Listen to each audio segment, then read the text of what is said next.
The teachings of Kapila. After his father Kardama left for the forest, Bhagavan Kapila stayed in the hermitage near Bindu Sarovara to please his mother Devahuti. One day, when he was at leisure, Mother Devahuti bowed to him and requested him to enlighten her regarding the ultimate reality.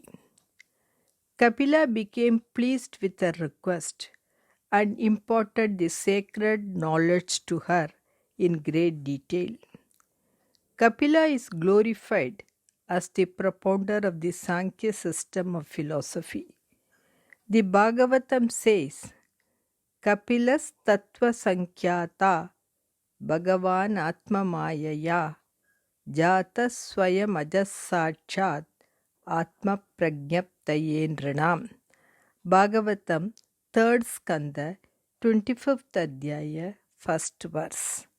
Which means Kapila, who enumerated the fundamental principles, was verily the eternal Narayana, who took birth in the world by his own free will and Maya in order to impart the knowledge of reality to people. There are 6 systems of Indian philosophy: the Sankhya of Kapila, the Yoga of Patanjali, the Nyaya of Gautama, the Vaisheshika of Kanada, the Purva Mimamsa of Jaimini, and the Uttara Mimamsa or the Vedanta philosophy. Kapila instructed his mother Devahuti and said, "In my opinion, the only means to final emancipation is contemplation on the Supreme Self. This is characterized by the cessation of all joys and sorrows. Yoga Adhyatmika Punsam Mato Nishreyasaya me Atyantoparatir Yatra Dukkasya cha Sukasya cha." Bhagavatam, 3rd Skanda, 25th Adhyaya, 13th verse. Kapila further said, "In this world, the mind which is attached to sense objects is the cause of bondage. The mind which is not so attached leads one to liberation and immortality. Devotion to the Lord prevents worldly attachments, and this devotion can be cultivated by associating with great virtuous people. The devotion to God is the only worthy thing to be accomplished in this world." Explaining his Sankhya philosophy, Kapila said, "Prakriti, Mahat, the principle of intelligence, Ahankara, the notion of individuality, the 5 tanmatras, the 5 great elements, the mind, the 5 organs of perception, and the 5 organs of action make up the 24 tattvas or categories. Purusha is the 25th tattva. Prakriti is described in the Bhagavatam thus: Yattat trigunam avyaktam nityam sadasadatmakam pradhanam prakritim prahuravishesham visheshavat. Bhagavatam, 3rd Skanda, 26th Adhyaya, 10th verse. Which means the wise people speak of Pradhana, the primordial matter, as Prakriti. The Pradhana, which consists of the 3 gunas, Sattva, Rajas and Tamas, which is unmanifest and eternal and exists both as cause and effect. It is the source of the distinct categories like Mahat Tattva and others.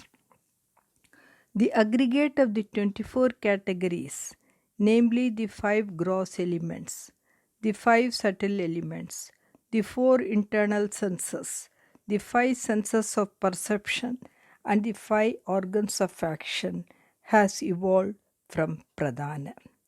The gross elements are 5, namely earth, water, fire, air, and ether.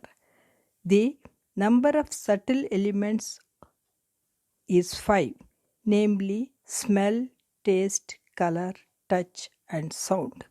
The Indriyas are 10 in number. The 5 Jnanendriyas are the organs of knowledge, and the 5 Karmendriyas are the organs of action. The internal sense has 4 aspects in the form of mind, understanding, ego, and reason. Mana, Buddhi, Ahankara, and Chitta. The Lord who activates the Prakriti is designated as Kala or time. The Lord by his own Maya abides unaffected within all living beings as the Purusha, the inner controller, and outside the beings as Kala, the time. Prakritir gunasamyasya nirvisheshasya manavi cheshta yatassa bhagavan kala ityupalachitaha antapurusharupena kalarupena yo bahihi samanvetyesha sattvanam bhagavan atmamayaya. Bhagavatam 3rd Skanda 26th Adhyaya verses 17 and 18.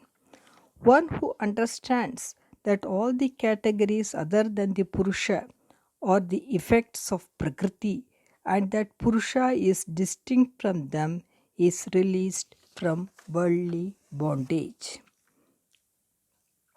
The Purusha is beginningless, devoid of attributes, existing beyond Prakriti, revealed in the hearts of all beings, and is self-effulgent. Pervaded by Purusha, the universe presents itself to our view. Anadiratma Purusho Nirguna Prakrite Paraha Pratyagdama Swayam Jyotir Vishwam Yena Samanvitam. Bhagavatam 3rd Skanda 26th Adhyaya 3rd verse. Just as the sun, though seen reflected in water, remains unaffected by the attributes of water, like coolness and the like, so also the Purusha, though abiding in a material body, remains unaffected by its pleasures and pains, being devoid of attributes and doership and being free from any change.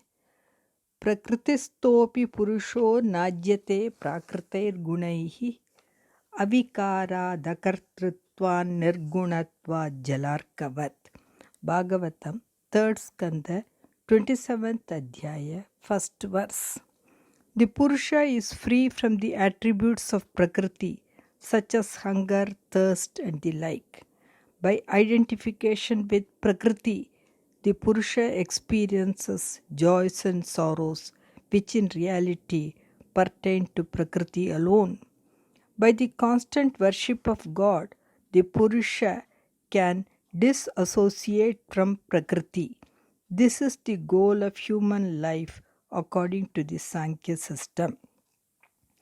One who has become pure in mind by the practice of Yama, Niyama, Asana, Pranayama, and Pratyahara should constantly meditate on the God's beautiful form adorned with divine ornaments and endowed with divine weapons. The devotion to God is aroused by listening to the various leelas of the God and also by resorting to the worship of the God by chanting his name and following other forms of devotion. This devotion alone helps one to cross the ocean of samsara. After Devahuti heard this profound discourse of Kapila, all her doubts vanished. She bowed to him and extolled him. By following the path pointed out by Lord Kapila, she soon attained the abode of the god. The sacred spot where she attained union with the Supreme Reality is known all over the 3 worlds by the name of Siddhapada.